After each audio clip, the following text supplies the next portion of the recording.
বিএনপির ভারপ্রাপ্ত ব্যর্থ চেয়ারম্যান খালেদা জিয়ার সুপুত্র হিসেবেও, জিয়াউর রহমানের সুপুত্র হিসেবেও যিনি নিজেকে প্রমাণ করতে ব্যর্থ হয়েছেন, অসুস্থ মায়ের পাশে যিনি আসতে পারেন নাই, সে লন্ডনে বসে কন্টেন্ট ক্রিয়েশন করে আর বড় বড় কথা বলে।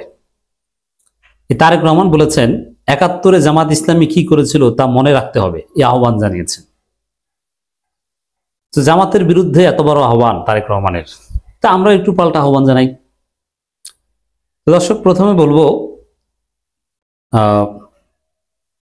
আগে দেশে আসেন, তারপরে আহ্বান জানান।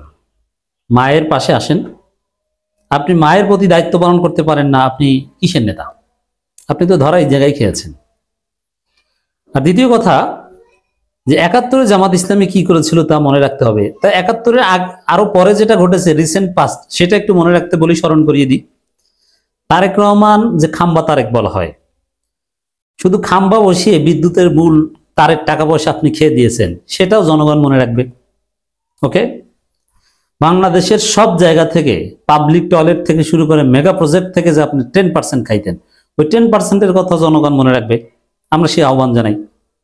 তারেক রহমানের নাম বলার আগেই মনে রাখবেন 10% এবং খাম্বা। শায়েখে চরমোনাই, রেজাউল করিম, পীর সাহেব চরমোনাই, এরা এই বিষয়টা একটু স্মরণ করিয়ে দিবে, যথেষ্ট। আর ৭১-এ জামাত কি করেছিল এটা স্মরণ করতে করতে হাসিনার পতন হয়েছে। এটা আবার যারা স্মরণ করতে যাইবে, ৭১ নিয়ে ব্যবসা করতে যাইবে, তাদের অবস্থা তো হাসিনার মতো হতে পারে, অথবা এটা ডেঞ্জারাস। আর ৭১-এ জামাতের যারা ছিল এরা বর্তমানে কেউ নাই। আর জনগণ নূরনবী আমলের ঘটনা দেখে ভোট দিবে না, জনগণ ভোট দিবে তার জন্য যে সৎ। যারা নিজেরা নিজেদেরকে হত্যা করে তাদেরকে জনগণ ভোট দিবে না। তারেক রহমানের নাম উচ্চারণের আগে এটাও একটু মনে রাখবেন যে তারেক রহমানের নির্দেশে তারেক রহমানের সৈনিকরা ৫ আগস্টের পর থেকে এখন পর্যন্ত ২০৪ জন নিজেদেরকে হত্যা করেছে। এবং তার দল যে চান্দাবাজদের দল। একটা ঘটনা বলি, তারেক রহমান সম্ভবত একই বক্তব্যে, মা অসুস্থ, এইসব কথা কোনো ভালো সন্তান এখন এই কুচ্চারণা টাইপের কথাবার্তা বলতে পারে? সুসন্তান হলে, যেখানে জামাত ইসলামী তার জন্য দোয়া করছে, তখন এটা কেন বলতে হবে? কি করেছিল? এইসব নোংরা রাজনীতি কোথায় পেয়েছে? আওয়ামী মার্কা রাজনীতি, ভারতের দালালি মার্কা রাজনীতি কোথায় পেয়েছেন? এটা ভারত শিখিয়ে দিয়েছে। এগুলো বলে কোনো লাভ আছে? এগুলো কি না বলেছেন ডাকসু নির্বাচনের আগে, কোনো লাভ হয়েছে? না, বরং তারেক রহমান উল্টো বাস খেয়েছেন। তো দর্শক, এই প্রজন্ম জেনজি ৭১ দেখে নাই, আর তারা দেখতেও চায় না। আর ৭১ কেন্দ্রিক জামাতের বিরুদ্ধে বেশিরভাগই প্রোপাগান্ডা। তখনকার সময় জামাত ছিল হাতে গোনা ২-৪ জন, আর তাদের মধ্যে যদি কেউ অপরাধ করে থাকে, তার প্রত্যেকে ধরা খেয়েছে। শেখ মুজিব ক্ষমতায় এসে ৭১-এর পর ৭২-ই হাজার হাজার লোককে গ্রেপ্তার করেছে, মামলা দিয়েছে, তাদের মধ্যে যাচাই বাছাই করে কাউকে ক্ষমা করেছে, কাউকে ক্ষমা করে নাই। তাহলে এবার আরেকটু স্মরণ করে দিই, যেহেতু ৭১ এত প্রিয়, ভারতের কথায় এত প্রিয় বস্তু হয়েছে তারেক রহমানের কাছে, এই কারণে আমরা আরেকটু স্মরণ করে দিই। কি সেটা? এই যে বিএনপি, এই বিএনপি তো রাজাকারদের দল। এখন আওয়ামী দৃষ্টিভঙ্গিতে যদি জামাতকে আপনি রাজাকার বলেন, তাহলে আওয়ামী দৃষ্টিভঙ্গিতে জিয়াউর রহমান রাজাকার। কারণ আওয়ামী মুক্তিযোদ্ধারা সবাই বলেছে যে জিয়াউর রহমান ছিলেন পাকিস্তানের সর, কিন্তু আমরা বাস্তবে সেটা কখনো মনে করি না। জিয়াউর রহমান ছিলেন স্বাধীনতার ঘোষক, জিয়াউর রহমান ছিলেন বীর মুক্তিযোদ্ধা, সেক্টর কমান্ডার। কিন্তু যে আওয়ামী বয়ানে আপনি বলছেন জামাত এই সেই আওয়ামী বয়ানে ধরলে জিয়াউর রহমান রাজাকার, পাকিস্তানের চর। এটা সারা খাতুন থেকে শুরু করে আওয়ামী লীগ সবাই বলেছে। দ্বিতীয় হচ্ছে মির্জা আব্বাস, তারেক রহমানের বিশ্বস্ত, যিনি টাকা পয়সা দেন। সেই মির্জা আব্বাস বলেছেন যে জামাতের জন্য আওয়ামী লীগ ঠিক ছিল, মানে আওয়ামী লীগের সমস্ত গুম খুনকে মির্জা আব্বাস বৈধতা দিয়েছেন তারেক রহমান নির্দেশে। আর সেই বৈধতার মধ্যে এটাও পড়ে যে তারেক রহমানকে যে এই বিদেশে রেখেছে, দেশে আসতে দেয়নি, ধরে আনতে চেয়েছিল, তখন ভয়ে তারেক রহমান ব্রিটিশ নাগরিকত্ব নিয়েছেন। আরো বিএনপির যেসব নেতাকর্মীদেরকে আওয়ামী লীগ হত্যা করেছে, জিয়াউর রহমানকে রাজাকার বলতো, এগুলোর বৈধতা দিয়েছে মির্জা আব্বাস। এটাও যেন একটু জনগণ মনে রাখে। আচ্ছা, ৭১ নিয়ে কথা বলেছেন, আরেকটু মনে করিয়ে দিই। দেখেন এটার জবাব কি দিবে।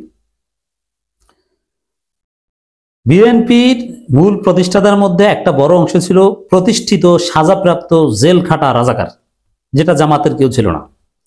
এর মানে জামাতে রাজাকার বা স্বাধীনতা বিরোধী ছিল, ইটস ট্রু।